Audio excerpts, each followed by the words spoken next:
बिस्मिल्लाहिर्रहमानिर्रहीम। एक भाई ने सवाल किया है कि अक्सर उलमा जावेद अहमद गामदी साहब और मिर्ज़ा इंजीनियर मोहम्मद अली साहब को पसंद नहीं करते, उनके ख़िलाफ़ बातें करते रहते हैं, तो मेरी उनके बारे में क्या राय है। अर्ज़ ये है कि कोई भी शख्स हो, एक असूल अपना लीजिए कि बात उसकी दुरुस्त और सही है जो बात कुरान और सही हदीस की रोशनी में करता हो। कोई बड़े से बड़ा आलम अगर कुरान और सही हदीस से हट कर बात करे तो वो गलत है, और कोई आम इंसान कुरान और सही हदीस की रोशनी में बात करे तो वो दुरुस्त है। म्यार ये है, पैमाना ये है। पैमाना किसी की पसंद और नापसंद नहीं, इंदल्लाह म्यार कुरान और हजूर सल्लल्लाहु अलैहि वसल्लम की सही हदीस है। रसूलुल्लाह सल्लल्लाहु अलैहि वसल्लम ने फरमाया था, मैं दो चीज़ें तुम्हारे दरमियान छोड़ के जा रहा हूँ, अल्लाह की किताब और अपनी सुन्नत, इनसे मत हटना। तो इस कानून को, इस असूल को, इस ज़ाब्ते को अपनाएंगे तो फिर ऐसे सवालात जहन में पैदा नहीं होंगे, और लोगों के बारे में राय कायम करने और लोगों की राय को जांचने का भी आपको फ़न मिल जाएगा।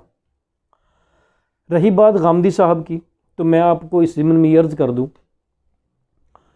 कि एक वक्त था जब सर सैयद अहमद ख़ान ने रहमतुल्लाह अलैह कौम से कहा कि अंग्रेज़ी की तालीम हासिल कीजिए, तो उनको काफिर करार दे दिया गया।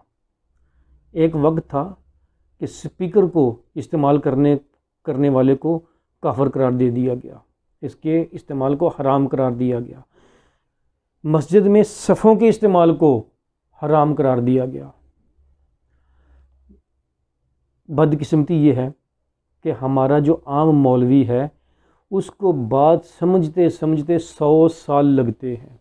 आज 100 साल के बाद वही स्पीकर है जिसके बगैर ना अजान है, ना नमाज है, ना खुतबा है, ना तकरीर है। वही मस्जिदें हैं, सफ़ें तो छोड़ दीजिए, अब इतने मखमली कालीन बिछा के नमाज अदा की जाती है, और मौलवी साहब वही मौलवी साहब हैं जो अब तकरीर फरमा रहे होते हैं कि चंदा दीजिए ताकि मस्जिद के कालीन बदल दें, पिछले साल बिछाए थे। ये वो मौलवी हैं जो हराम करार देते थे मस्जिद में सफ़ों को बिछाने को। ये वही मौलवी हैं जिन्होंने कायदे आज़म को भी नाउज़ुबिल्लाह काफ़िर आज़म करार दिया था। तो गुजारिश ये है कि हमारे मौलवियों की बातों को छोड़ें आप। जावेद अहमद गामदी साहब अगर कुरान और सही हदीस की रोशनी में बात करते हैं तो उसको ले लीजिए, और अगर इससे हट के बात करते हैं तो उस बात को छोड़ दीजिए। हमारा मसला क्या है? हमारा मसला ये है, हमने अक़ीदत में, मोहब्बत में गुलू करना है, हद से तजावज़ करना है। हद क्या है? मियार क्या है? मियार है कुरान और सही हदीस। जब तक कोई शख्स उसके मुताबिक बात करता है वो ठीक है, और जो उसकी बात उसके ख़िलाफ़ है उसको छोड़ दीजिए। अब ये मुमकिन नहीं है। हम आम इंसानों में, हम अपने उसातिज़ा में, हम अपने पीरों फ़कीरों में, वलियों में वो नबियों वाली सिफ़ात, मासूमीन वाली सिफ़ात तलाश करते हैं।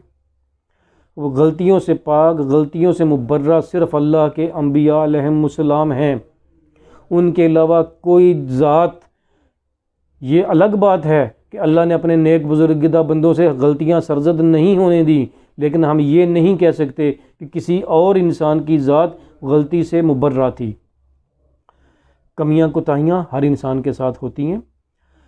हर आलम जो कुछ बयान करता है वो अपने इल्म, अपनी तहकीक की रोशनी में जो उसने कुरान और सुन्नत से, सही सुन्नत से एक्सट्रैक्ट किया है, उसको इंटरप्रेट करता है, उसकी वजाहत करता है, उसकी तशरीह करता है।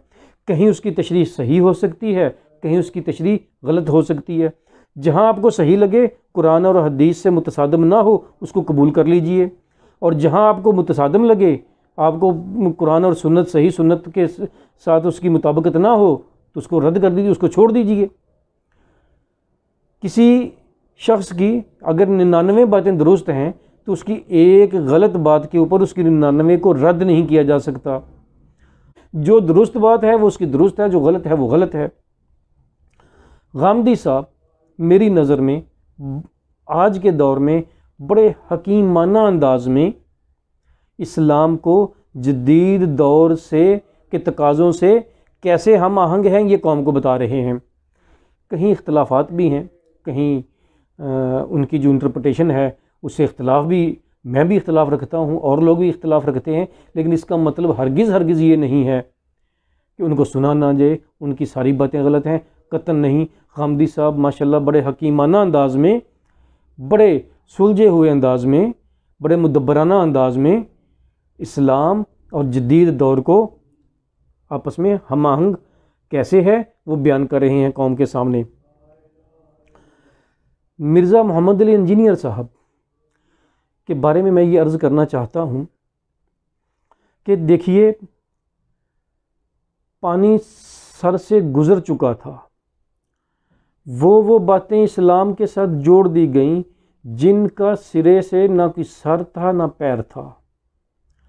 मोहब्बत में, अकीदत में वो गुलू किया गया कि उसको बयान करते हुए भी इंसान को शर्म महसूस होती है अल्लाह की बारगाह में।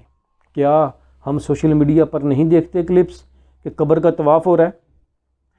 क्या हम सोशल मीडिया पर ये नहीं देखते कि पीर साहब के पाँव चूमे जा रहे हैं, पीर साहब को सजदा किया जा रहा है, कब्रों को सजदा किया जा रहा है, गैर अल्लाह से मदद की तलकीन की जाती है, नारे लगवाए जाते हैं गैर अल्लाह से मदद के? और क्या ख़राबी पैदा हो सकती है इस्लाम में? इससे बढ़ के और इस्लाम में क्या ख़राबी कोई पैदा कर सकता है कि अल्लाह की ज़ात के साथ लोगों को शरीक करार दे दे, और न सिर्फ करार दे दे बल्कि लोगों को उसकी तलकीन करे और उसका दिफा भी करे। तो हर शेर के लिए अल्लाह ने कोई सवा शेर तो रखा होता है।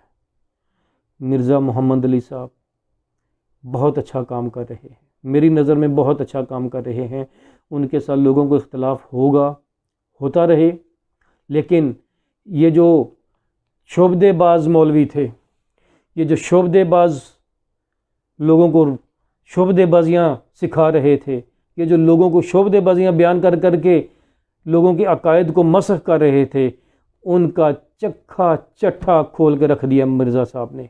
इसलिए मैं मिर्ज़ा साहब को बहुत ज़्यादा नहीं सुनता, लेकिन जो थोड़ा बहुत उनको मैंने सुना है तो मुझे बहुत पसंद है, मुझे अच्छे लगे हैं। अर्ज़ फिर वही करूँगा कि कोई ज़ात, कोई फ़र्द, कोई शख्स सिवाय रसूलुल्लाह सल्लल्लाहु अलैहि वसल्लम के दीन में हुज्जत नहीं है। दीन में हुज्जत है कुरान और सही हदीस। कोई भी फ़र्द, कोई भी शख्स इससे हट कर बात करे तो यकीनन वो गलत बात है, और कोई भी शख्स इनकी रोशनी में बात करे तो वो बात दुरुस्त है। तो मिर्ज़ा साहब भी जो बातें कुरान और हदीस, सही हदीस की रोशनी में करते हैं वो दुरुस्त हैं, और जहाँ आपको लगे कि ये सही हदीस और कुरान से मुतसादिम है उस बात को छोड़ दीजिए, वो ना सुने। लेकिन इसका मतलब ये नहीं कि फिर उनकी सारी बातों को छोड़ दें। जहाँ पे उनकी इंटरप्रिटेशन आपको गलत लगती है उसको ना कबूल करें, लेकिन जहाँ पे उनकी इंटरप्रिटेशन ठीक है, और अक्सर माशाल्लाह मैं समझता हूँ कि अक्सर ठीक होती है, तो उसको कबूल कीजिए, कर लीजिए। तो म्यार वही है कुरान और सही हदीस।